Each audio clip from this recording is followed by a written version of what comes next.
থাকো থাকো, একটু পরে টের পাইবা। করলাম না তোমার সংসার কি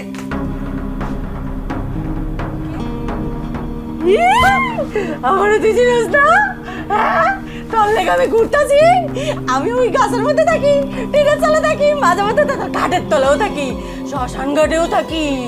তোরে তো আমি খামু পাইছি আজকে তোরে।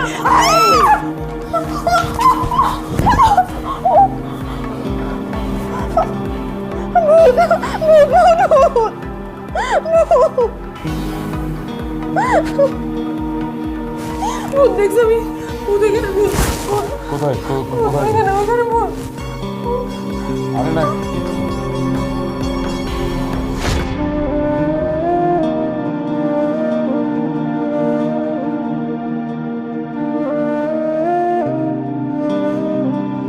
আম্মা, অনেক রাত হয়েছে তো, ঘরে চলেন, ঘুমাতে হবে তো।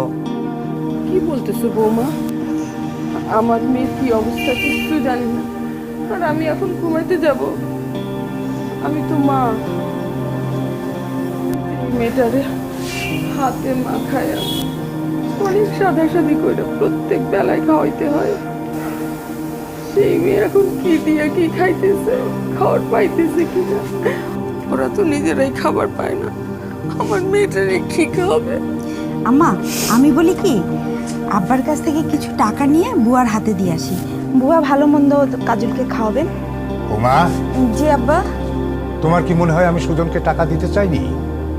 আমি তাকে টাকা দিতে চেয়েছিলাম, কিন্তু সে টাকা নেয়নি।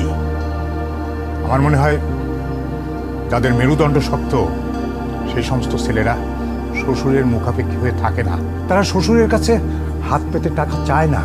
কিন্তু আমার মেয়েটা। তুমি চিন্তা করো না, 30 দিন, মাত্র 30টা দিন সময় নিয়েছে সুজন আমার কাছ থেকে। এই 30 দিনের মধ্যে আমার বিশ্বাস ও 100% অন্য রূপে আসবে। তুমি 30 দিন পর দেখবে কাজল একটা অন্য মানুষ হয়ে গেছে। আব্বা, আপনি একটু তাড়াতাড়ি করেন, দেখছেন না আম্মা কেমন অস্থির হয়ে গেছেন, খাওয়া দাওয়া ঘুম সব হারাম হয়ে গেছে আম্মা। বৌমা, জি আব্বা। তুমি বলছো তোমার শাশুড়ির মনটা ছটফট করে, তার খাওয়া দাওয়া বন্ধ হয়ে গেছে। ও তো আমারও সন্তান, আমিও তো বাবা। আমার মনটা কি ওর জন্য কাঁদে না? আমার মনটা কি ছটফট করে না? আমারও করে, কিন্তু কাজলের ভালোর জন্য যা কিছু করছি, শত কষ্ট বুকে চাপা দিয়েও সেটা আমাকে করতে হচ্ছে।